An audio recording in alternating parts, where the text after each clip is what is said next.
ವಿಧ ವಿಧದ ಫಲಪುಷ್ಪಗಳಿಂದಲೂ ಯುಕ್ತವಾದ ಈ ಲಕ್ಷ್ಮೀ ದೇವಿಯು ಏಕೆ ಶೋಭಿಸುವಳು ನೋಡಿದಿರಾ? ಗೆಳತಿ, ಹೇಳತಕ್ಕದ್ದೇನು?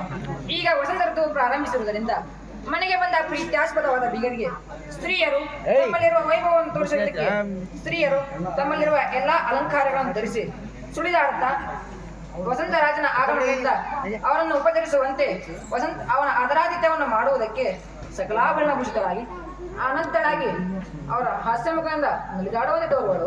ಸಖಿಯರೇ, ಒಂದೇ ಉಪಮಾನಾಂತರ ಭಾಷಣದಿಂದ ಈ ವನದ ಎಲ್ಲಾ ಶೋಭೆಯನ್ನು ವರ್ಣಿಸಿ ಕಡೆಗೆ ಚತುರಕಿ ಎಂಬ ನಾಮವನ್ನು ಅನ್ವರ್ತಕ ಮಾಡಿಕೊಂಡೆ. ಸಖಿ ಅಲೋಲಕ್ಕಿ, ಇವಳ ಚತುರತ್ವನು ಬರೀ ಮಾತಿನಲ್ಲಿ ಅಲ್ಲ, ಪ್ರತಿಯೊಂದು ವಿಷಯದಲ್ಲಿ ಇತೀತವ್ವ. ಇವಳ ಮುಖಚರ್ಯವೇ ಇವಳಲ್ಲಿರುವ ಗುಣಗಳ ವಿಷಯದಲ್ಲಿ ಸಾಕ್ಷಿ ಚತುರಕ್ಕೆ ಈ ವನಲಕ್ಷ್ಮಿಯು ಸಕಲಾಭರಣ ಭೂಷಿತಳಾಗಿ ಇರುವಳನ್ನೇ ಹೇಳಿದೆ. ನಿಜವಾಗಿ ಇದೇನು ಸುಳ್ಳಲ್ಲ ಸಖಿಯರೇ. ಇದು ಇತ್ತ ನೋಡಿ.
ದೇವರ ಕೃಪೆಯಿಂದ ನಾನು ಭಯಂಕರವಾದ ಅರಣ್ಯದೊಳಗಿಂದ ಪಾರಾಗಿ ಈ ನಗರಕ್ಕೆ ಬಂದೆನು.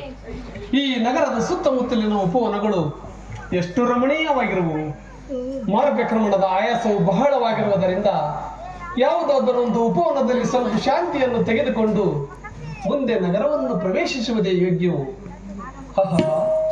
ಈ ಉಪವನವು ನಿಬಿಡವಾದ ವೃಕ್ಷಗಳಿಂದಲೂ ಫಲಪುಷ್ಪಗಳಿಂದಲೂ ಭರಿತವಾದ ತರುಲತೆಗಳಿಂದಲೂ ಮನಸ್ಸಿಗೆ ಎಷ್ಟು ಧ್ಯಾನವನ್ನುಂಟು ಮಾಡುತ್ತವೆ.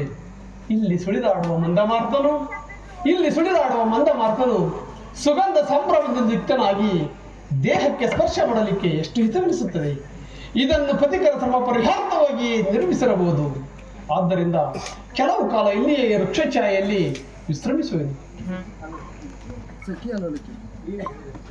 ಸಖಿ ಅಲೋಲಕಿ, ನೀನು ಹೇಳಿದಂತೆ ಈ ಉಪವನಕ್ಕೆ ಶೋಭೆಯು ನಿಜವಾಗಿಯೇ ಬಂದಿರುವುದು. ಸಖಿಯರೇ, ಇದು ಇತ್ತ ನೋಡ್ರಿ. ಆ ಮಲ್ಲಿಕಾವಲ್ಲರಿಯು ಈ ವೃಕ್ಷವನ್ನು ಆಶ್ರಯಿಸಿದ್ದರಿಂದ ಎಷ್ಟು ಶೋಭಿಸುತ್ತಿರುವವು.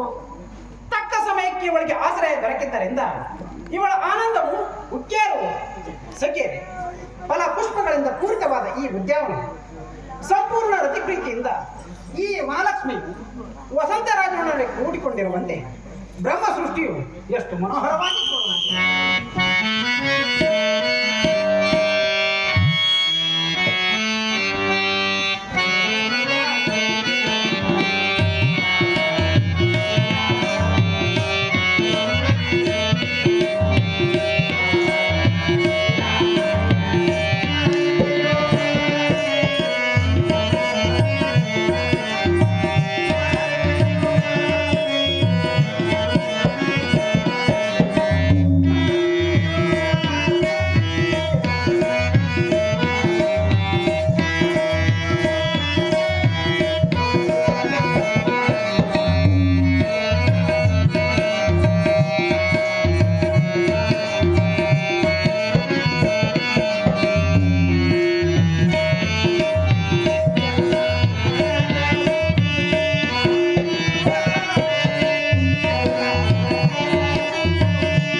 ಏನು ಸ್ತ್ರೀಯರ ಮದರಗಾನವು ಕೇಳಿ ಬರುತ್ತಿರುವುದಲ್ಲ? ಯಾರಾದರೂ ಸ್ತ್ರೀಯರು ಈ ಉಪವನದ ಶೋಭೆಯನ್ನು ಅವಲೋಕನ ಮಾಡಲಿಕ್ಕೆ ಬಂದಿರಬಹುದು. ಆಹಾ, ಈ ತರುಣಿಯರು ಸಮವಯಸ್ಕರಿದ್ದು ತಮ್ಮ ತಮ್ಮಳಿಗೆ ಏನೋ ವಿನೋದದ ಮಾತುಗಳನ್ನು ನಡೆಯುತ್ತಿರುವರು. ಇವರು ನನ್ನನ್ನು ನೋಡಿದರೆ ಲಜ್ಜಿತರಾಗಿ ಇಲ್ಲಿಂದ ಹೊರಟು ಹೋದಾರು. ಅವರ ಮನೋಲ್ಲಾಸಕ್ಕೆ ಅಡ್ಡ ಹೋಗುವುದು ಸರಿಯಲ್ಲ. ನಾನು ಇಲ್ಲಿ ಮರೆಗೆ ನಿಂತು ಅವರ ಗಾಯನವನ್ನು ಲೀಲಾ ವಿನೋದಗಳನ್ನು ನೋಡಿ ಆನಂದ ಪಡತಕ್ಕದ್ದೇ ಯೋಗ್ಯವು. ಹೌದು, ನೀನು ಹೇಳುವುದು ನಿಜವಿದೆ. ಲತೆಗಳದೇನು ಸ್ತ್ರೀಯರದೇನು ಉಭಯತರವಾದ ಜನ್ಮವು ಸರಿ ಇದೆ. ಯೋಗ್ಯ ಕಾಲದಲ್ಲಿ ಅವರಿಗೆ ಆಶ್ರಯ ಬೇಕೇ ಬೇಕು. ವೃಕ್ಷಾಶ್ರಮಿದ್ದರೇನೆ ಲತೆಗಳು ವಿಸ್ತಾರವಾಗಿ ಹಬ್ಬಿ ಪುಷ್ಪಗಳನ್ನು ವಿಕಸಿತ ವದನದಿಂದ ಅಪ್ರತಿಮವಾಗಿ ಶೋಭಿಸು. ಅದರಂತೆ ಬ್ರಹ್ಮದೇವರು ಯೌವನ ಆರಂಭದಲ್ಲಿ ಯೋಗ್ಯ ಕಾಲಕ್ಕೆ ಪತಿಯನ್ನು ಆಶ್ರಯಿಸಿದರೆ ಯೌವನ ಬರದಲ್ಲಿ ಅವಳ ಅಂಗೋಪಾಂಗಗಳು ವಿಸ್ತೃತವಾಗಿ ಮುಖ ಕಮಲಗಳ ಪ್ರಕಾಶವನ್ನು ಮೊದಲಕ್ಕೆ ಇದನ್ನು ನೀನೇಕೆ ಹೇಳಬೇಕು? ಈ ವಿಚಾರಗಳು ಅವಳ ಮನಸ್ಸಿನಲ್ಲಿ ಬಂದಿದ್ದರೆಂದರೆ ಈ ಅಲೋಲಗಿಯು ಇಷ್ಟು ಪ್ರೇಮದಿಂದ ವೃಕ್ಷವಲ್ಲರಿಗಳ ಜೋಡನ್ನು ನೋಡುತ್ತಾ ಹೇಗೆ ಭ್ರಾಂತಳಾಗಿ ನಿಂತಿರುವುದು ನೋಡು. ಇವಳ ಮನಸ್ಸಿನಲ್ಲಿ ಯಾವಾಗ ಪತಿಯನ್ನು ಆಲಂಘಿಸುವೆನೋ ಎಂಬ ಆಸೆಗಳು ಅವರ ಮನಸ್ಸಿನಲ್ಲಿ ಬರುತ್ತಿವೆ. ನೀನಾಡಿದ ನುಡಿಗಳು ಸತ್ಯವಿರುತ್ತವೆ. ಈಕೆಯ ಮುಖಚರ್ಯವೇ ಈಕೆಯಲ್ಲಿರುವ ಮನೋಭಾವವನ್ನು ತಾನು ವ್ಯಕ್ತಪಡಿಸುತ್ತದೆ. ವಯಸ್ಸಿಗೆ ಸರಿಯಾಗಿ ಮನೋವಿಕಾರಗಳಾಗುವ ಸ್ವಭಾವ ಜನ್ಯವಿರುತ್ತದೆ. ನಿಜವಾಗಿ ಇದೇನು ಸುಳ್ಳಲ್ಲ. ಚತುರಕ್ಕೆ ಯಾವಾಗ ನೋಡಿದರೂ ಹೀಗೆ ಏನಾದರೂ ಒಂದು ಚೇಷ್ಟೆಯನ್ನು ಮಾಡಬೇಕು. ಈ ತರ ಚೇಷ್ಟೆಯು ನನಗೆ ಸೇರುವುದಿಲ್ಲ ನೋಡು. ಇದರಲ್ಲಿ ಚೇಷ್ಟೆ ಅದರದ್ದು ಚತುರಕ್ಕೆ ನಿಜದತ್ತನೇ ಹೇಳಿದಳು. ನೀನು ಮನೋವಿಕಾರಗಳನ್ನು ಮುಚ್ಚಿಡಲಿಕ್ಕೆ ಇರುವುದಾದ್ರೆ ಮುಚ್ಚುವೇನೆ ಏನೂ ಒರೆದವಳಕ್ಕೆ ಇಷ್ಟೇಕೆ ಸೋಗ ಮಾಡಿವಿ. ನಿಜವಾಗಿ ಇದೇನು ಸುಳ್ಳಲ್ಲ. ಇವಳ ಪ್ರತಿಮೆ ಸಿಟ್ಟಿನಲ್ಲಿ ಪ್ರೇಮದ ಛಾಯೆಯು ತಲೆದೋರುತ್ತಿರುವುದು.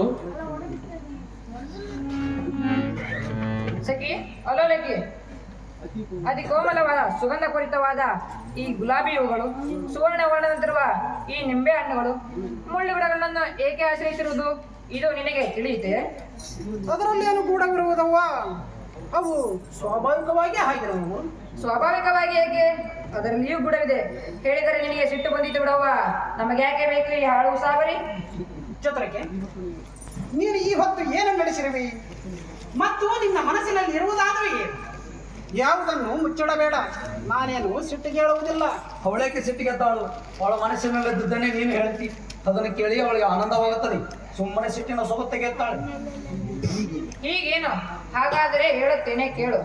ನಿನ್ನ ಕಪೋಲ ಕಾಂತಿಗೆ ನಾಚಿ ಈ ಗುಲಾಬಿ ಹೂಗಳು, ನಿನ್ನ ಕುಚತುಂಡಗಳ ಮಠಕ್ಕೆ ನಾಚಿ ಈ ನಿಂಬೆ ಹಣ್ಣುಗಳು, ಮುಳ್ಳುಗಿಡಗಳನ್ನು ಆಶ್ರಯಿಸಿರುವುದು ಹೌದೋ ಅಲ್ಲೋ?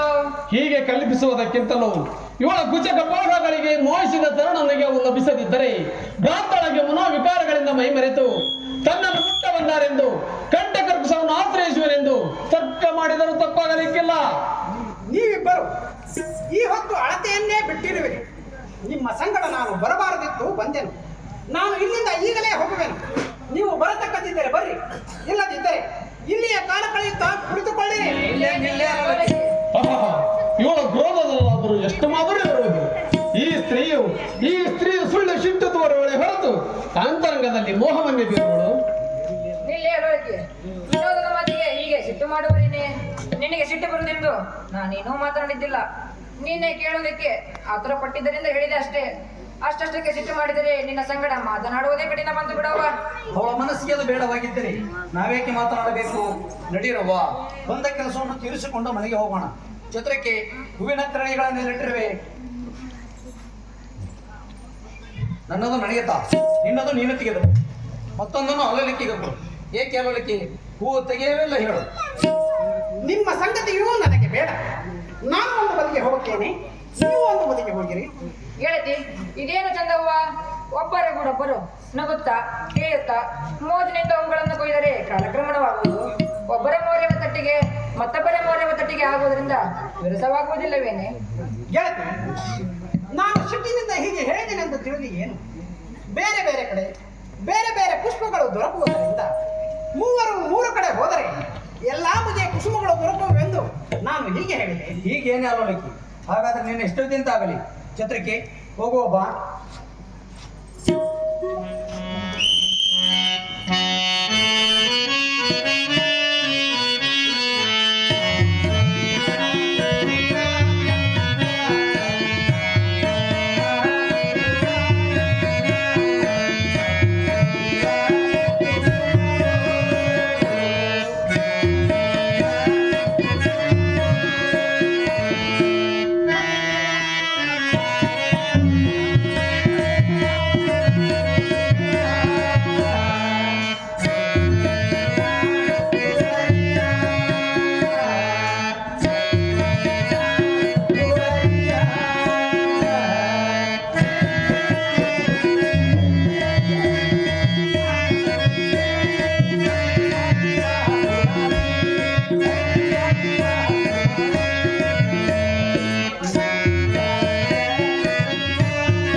ನನಗೆ ದಿಕ್ಕು ಘೋರದಂತಾಯ್ತಲ್ಲ. ಆಹಾ, ಆಹಾ, ಈ ನಾರಿಗೆ ಯಾರಾಗಿರಬಹುದು? ಇವಳನ್ನು ನಿರ್ಮಿಸುವಲ್ಲಿ ಬ್ರಹ್ಮನು ತನ್ನ ಚಾತುರ್ಯವನ್ನು ಎಷ್ಟು ವೆಚ್ಚ ಮಾಡಿರಬಹುದು?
ನಾನು ಇದನ್ನೆಂದು ನಡೆಸಿರುವುದು. ಈ ಸ್ತ್ರೀಯ ಸೌಂದರ್ಯಕ್ಕೆ ಹೀಗೇಕೆ ಭ್ರಾಂತನಾದೆ? ಛಹೇ ಮೂಢ ಮನಸ್ಸೇ, ಪರಸ್ತ್ರೀಯರನ್ನು ನೋಡುವುದು ಸರ್ವದಾ ಯೋಗ್ಯವಲ್ಲ. ಸುಮ್ಮನೆ ಹಿಂದಕ್ಕೆ ತಿರುಗು. ಮೊದಲಿಗೆ ನನ್ನದು ತೀರಿತವ್ವ. ಅಲೋಲಕ್ಕೆ ಯಾವ ಕಡೆ ಹೋಗಿರೋಳು ಇನ್ನಾದ್ರೂ ನೋಡಿದ್ಯಾ? ಇಲ್ಲಿ ಎಲ್ಲಿಯಾದ್ರೂ ಇದ್ದಾಳು ನೋಡೋ ಬಾ. ಮೊದಲಕ್ಕೆ ಗದ್ದಲ ಮಾಡಬೇಡ, ಹೀಗೆ ಬಾ. ಅಗೋ ಅಲ್ಲಿ ನೋಡು, ಅಲ್ಲೋಲಕಿಯು ಯಾವನೋ ಒಬ್ಬ ಸುಂದರ ಪುರುಷನ ನೋಡಿ ಹೇಗೆ ಭ್ರಾಂತಳಾಗಿ ನಿಂತಿರುವಳು. ಛತ್ರಕ್ಕೆ ಆ ಬಳಿ ವಿನೋದದ ಮಾತಿ ಹೆಚ್ಚು ಸಿಟ್ಟಿಗೆತ್ತಳು. ಈಗ ಹೇಗೆ ಅವರುಗಟ್ಟು ನಿಂತಿರೋಳು ನೋಡು. ಇರಲಿ, ಅವಳು ಏನು ಮಾಡೋಳು, ಇಲ್ಲೇ ನಿಂತು ನೋಡೋಣ. ಮನಸ್ಸೆ, ನೀನು ಇಷ್ಟು ಪರಿಯಿಂದ ನಾಚಿಕೆಯನ್ನು ಬಿಡಬೇಡ. ನೀನು ನೋಡುವ ವಸ್ತು ನಿನಗೆ ಲಭಿಸುವುದೆಂಬ ನಿಯಮವಿಲ್ಲ. ಹೀಗೆ ಮಾಡುವುದರಿಂದ ವ್ಯಭಿಚಾರ ದೋಷಕ್ಕೆ ಗುರಿಯಾಗುವೆ. ಛಹೇ, ನನ್ನ ಮನಸ್ಸಿನ ಸ್ಥಿತಿಯು ಬಹಳ ವಿಲಕ್ಷಣವಾಗಿರುವುದು. ಎಷ್ಟು ವಿವೇಕದಿಂದ ಹೇಳಿದರೂ ಕೇಳುವಂತಿಲ್ಲ. ದ್ವೇದ ಬ್ರಹ್ಮಚಕ್ರಿ ಕಾಕಸುಕನ ಕೇಚುಚ ಅನ್ನುವ ಮಾತೇನು ಸುಳ್ಳಲ್ಲ. ಹೇ ಕನಕ ಗಾಮಿನಿಯರೇ, ಹೇ ಕನಕ ಗಾಮಿನಿಯರೇ, ಈ ಬ್ರಹ್ಮಚಕ್ರದ ಆಧಾರ ಸ್ತಂಭಗಳು ಅವುಗಳ ಆಶ್ರಯದಿಂದಲೇ ಈ ಚಕ್ರವು ತಿರುಗುವುದು. ಈ ಸ್ತ್ರೀಗಳಂತೂ ನನ್ನಲ್ಲಿ ಮನಸೋತು ನನ್ನನ್ನು ತನ್ನ ಕಟಾಪೇಕ್ಷಣೆಯಿಂದ ಜರ್ಜರಿತ ಮಾಡಲು ಉದ್ಯೋಗಿಸಿರುವಳು. ಇನ್ನು ಹೆಚ್ಚು ಕಾಲ ಇಲ್ಲಿಯೇ ನಿಂತರೆ ವಿಕ್ರಮರಾಜನ ಸತ್ವ ಧೀರನ ಗುರುವಿಗೆ ಕಲಂಕ ಹಚ್ಚುವ ಕಾಲ ಬಂದಿತು. ಆದ್ದರಿಂದ ಮಾರ್ಗ ಹಿಡಿಯುವುದೇ ಉತ್ತಮ. ಅಯ್ಯೋ ಅಯ್ಯೋ, ಇದೇನು ಇವರು ಹೋದರಲ್ಲ, ಇವರು ಮಾತಸ್ಥರಾದರಲ್ಲ, ಯಾರೆಂದು ವಿಚಾರಿಸಲಿಲ್ಲ. ಅವರ ಮೂರ್ತಿಯು ಮಾತ್ರ ನನ್ನ ಹೃದಯದಲ್ಲಿ ಸ್ಥಿರವಾಗಿ ನಿಂತಿತು. ಅಲ್ಲಿ ಇನ್ನು ಮೇಲೆ ಅನ್ಯರಿಗೆ ಸ್ಥಳ ದೊರೆಯಲಾರದು. ಹೇ ಪುರುಷ ಶ್ರೇಷ್ಠನೇ, ಪ್ರೇಮಾಂಬರವನ್ನು ಉದ್ಭವಿಸಿ ಅದರ ಮೇಲೆ ವಿರಹಾತ್ಮೆಯನ್ನು ಸುರುವಬಹುದೇ? ಅಯ್ಯೋ ಅಯ್ಯೋ, ಇನ್ನು ಮುಂದೆ ನನ್ನ ಗತಿಯೇನು? ಅಲೋಲಕ್ಕಿ, ಹೀಗೇಕೆ ಉತ್ತರದಿಂದ ಮಾಡಿವಿ? ನಿನಗೇನಾಗಿರುವುದು? ಏಕೆ?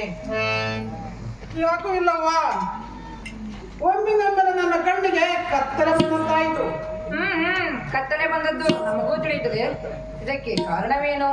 ಎಷ್ಟು ಬೆಳೆದಿರುವೆ, ಎಷ್ಟು ಗಾಬರಿಯಾಗಿರುವೆ, ಮತ್ತು ನಿನ್ನ ಸ್ವರವೇಗೆ ಕುಗ್ಗಿರುವುದು. ಏನಾದ್ರೂ ನೋಡಿ ಏನು? ಇಲ್ಲವ್ವಾ, ಹಾಗೇನೂ ಆಗಿಲ್ಲ. ಹಾಗಾದರೆ ಯಾರನ್ನಾದರೂ ತರುಣ ಪುರುಷನ ನೋಡಿ ಮನಸೋದ್ರಿವೇನು? ಹಾಗಿದ್ದರೆ ಮಾತ್ರ ಸ್ಪಷ್ಟವಾಗಿ ಹೇಳಿಬಿಡು. ಇದಕ್ಕೆ ನಾಚಿದರೆ ಆಗುವುದೇನು? ಯಾರೂ ಹೊರಗಿನವರಿಲ್ಲ. ನೀನು ಎಷ್ಟು ಮುಚ್ಚಿನ ಮುಚ್ಚಿರುವೇನೆ? ಬೆಕ್ಕು ಕಣ್ಣು ಮುಚ್ಚಿ ಹಾಲು ಕುಡಿದರಿ ಅನ್ಯರು ನೋಡುವುದಿಲ್ಲ ಏನು? ಭಯಪರ್ವತದಿಂದ ಆಗುವ ಕಾರ್ಯಗಳೆಲ್ಲ ಆಗತ್ತಕ್ಕವೇ ಇರುವುದು. ಇದು ನಿನ್ನದೇನು ಅಪರಾಧವಿರುವುದು? ಇವರು ಎಲ್ಲಾ ಸಂಗತಿಯನ್ನು ನೋಡಿದಂತೆ ಇವರ ಮಾತಿನ ಮೇಲಿಂದ ತರ್ಕವಾಗುತ್ತದೆ. ನನ್ನ ಮುಖದಿಂದ ಒಡಂಬಡಿಸುವುದಿಷ್ಟೇ. ಇವರ ಮನೋದಯ ಇರಬಹುದು. ಇವರ ಮುಂದೆ ಬಚ್ಚಿಟ್ಟು ಮಾತಾಡತಕ್ಕದ್ದು ಸರಿಯಲ್ಲ. ಗೆಳತಿಯರೆಂದರೆ ಸುಖ ದುಃಖದ ಪಾಲುಗಾರರಾಗಿರುವರು. ಸಖಿಯರೇ, ನೀವು ಎಲ್ಲ ಪ್ರಕಾರವನ್ನು ನೋಡಿದಂತೆ ನಿಮ್ಮ ಮಾತಿನ ಮೇಲಿಂದ ತರ್ಕವಾಗುತ್ತದೆ. ಅಂದ ಮೇಲೆ ನನ್ನನ್ನೇಕೆ ಇಷ್ಟು ವ್ಯರ್ಥ ನಾಚಿಸುತ್ತಿರುವಿರಿ? ನಾವು ಅಲ್ಪ ಸ್ವಲ್ಪ ಕಂಡಿರುವ ನಡೆದರೆ ಎಲ್ಲ ವೃತ್ತಾಂತವು ನಮಗೆ ಹೇಗೆ ಗೊತ್ತಾಗಬೇಕು? ಆ ಪುರುಷ ಶ್ರೇಷ್ಠನಾರು ನನಗೂ ಗೊತ್ತಿಲ್ಲವ್ವಾ. ನಾನು ಪುಷ್ಪಗಳನ್ನು ಆರಿಸುತ್ತಾ ಇಲ್ಲಿಗೆ ಬರುವಷ್ಟರಲ್ಲಿ ಈ ಕರ್ಮೂಲದಲ್ಲಿ ಆ ಸುಂದರ ಮೂರ್ತಿಯನ್ನು ಕಂಡೆನು. ಅದಿರಲಿ, ಮುಂದೇನಾಯಿತು? ಮುಂದೆ ಕಂಡ ಮಾತ್ರದಲ್ಲಿಯೇ ಪ್ರೇಮದ ಹರಿಸಿ ಅಂಕರಗಳು ಉದ್ಭವಿಸಿ ಮನಸ್ಸು ಉದ್ರಂಕರವಾಗಿ ಮೈ ಮೆರೆತು ಚಿತ್ರದ ಬೊಮ್ಮೆಯಂತೆ ಸ್ಪಷ್ಟ. ಗೆಳತಿ, ನಿನ್ನ ತಂದೆಯು ನಿನ್ನ ಲಗ್ನ ಮಾಡಬೇಕೆಂದು ಅನೇಕ ಪುರುಷರ ಚಿತ್ರಪಟಗಳನ್ನು ತೋರಿಸಿ ನಿನ್ನ ಮನಸ್ಸನ್ನು ಸಮ್ಮತಿಸಬೇಕೆಂದಾಗಿಯೂ ಅವರ ಮನೋರಥವು ಕೊನೆಗೊಂಡಿದ್ದಿಲ್ಲ. ಇಂತಹ ನಿನ್ನ ದೃಢ ಮನಸ್ಸು ಒಮ್ಮಿಂದೊಮ್ಮೆಲೆ ಕರಗಿದ್ದನ್ನು ನೋಡಿದರೆ ನನಗೆ ಆಶ್ಚರ್ಯವೆನಿಸುತ್ತದೆ. ಇದರಿಂದ ನಿನ್ನದು ಅವರದ್ದು ಲಗ್ನವಾಗುವ ಸುಯೋಗ ಇರಬಹುದೆಂದು ನನಗೆ ತಿಳಿಯುತ್ತದೆ. ಗೆಳತಿ, ನೀನು ಹೇಳಿದಂತೆ ಆ ಪ್ರಿಯ ಪುರುಷನ ಪಾಣಿಗ್ರಹಣವಾದರೆ ನಾನು ಜೀವಿಸುವೆನು. ಇಲ್ಲವಾದರೆ ಏನು ಮಾಡುವೆ? ಅದೇ ರೀತಿಯಲ್ಲಿ ಪ್ರಾಣ ಬಿಡುವೆನು. ಹೀಗೇನೇ ಅಲ್ಲೋಲಕ್ಕಿ, ಇದ್ಯಾವ ದೊಡ್ಡ ಕೆಲಸ. ನೀನು ಅವರಲ್ಲಿ ಹೇಗೆ ವೃದ್ಧಳಾಗಿರೋ ಅವರಾದರೂ ಊರಿನಲ್ಲಿ ವೃತ್ತರಾಗಿರಬಹುದು. ಇದಕ್ಕೆ ನೀನು ಚಿಂತಿಸಬೇಡ. ಅದು ಹೇಗೆ ತಿಳಿಯಬೇಕು? ಆತನು ಒಮ್ಮಿಂದೊಮ್ಮೆಲೆ ಹೊರಟು ಹೋದ ಸಂಗತಿಯನ್ನು ನೋಡಿದರೆ ನನಗೆ ಯಾವ ತರಹದ ಆಶೆಯೂ ತೋರುವುದಿಲ್ಲ. ಇಲ್ಲಿಗೋದು ಆಲೋಚಿಸಿದರೆ ಆಗುವುದೇನೋ? ಮನೆಗೆ ಹೋಗಿ ಇದರ ಬಗ್ಗೆ ವಿಚಾರ ಮಾಡೋಣ. ನಡೆಯರುವ ಹೋಗೋಣ. ನಡಿರವ್ವ, ಹೋಗೋಣ. ನನಗಂತೂ ಮೈ ಮೇಲೆ ಎಚ್ಚರಿಕೆ ಇಲ್ಲದಂತಾಗಿದೆ. ನಡೆಯಿರಿ, ಹೋಗೋಣ.